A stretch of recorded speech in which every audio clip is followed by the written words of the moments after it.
پاکستان اور چین نے life stock اور گوشت کی برآمدات کے شعبے میں تعاون بڑھانے پر اتفاق کر لیا۔ اتفاق رائے وفاقی وزیر برائے قومی غذائی تحفظ اور تحقیق رانا تنویر حسین کی زیر صدارت چینی وفد کے ساتھ اجلاس میں کیا گیا۔ پاکستان کا لائف سٹاک شعبہ جدید اصلاحات، ٹیکنالوجی اور عالمی شراکت داری کے ذریعے ترقی کی نئی راہ پر گامزن ہے۔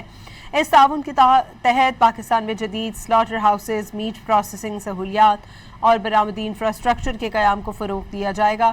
پاکستان چین کو اعلیٰ معیار کے حلال گوشت کی برآمدات بڑھانے کے لیے جدید ٹیکنالوجی، کولڈ چین اور ٹریسیبلٹی نظام کو بہتر بنائے گا۔ اس موقع پر وفاقی وزیر رانا تنویر حسین نے کہا کہ پاکستان وسیع لائف سٹاک اثاثوں اور اعلیٰ معیار کے حلال گوشت کی پیداوار کی صلاحیت رکھتا ہے۔ چینی وفد نے پاکستان کے لائف سٹاک پوٹینشل کو سراہا۔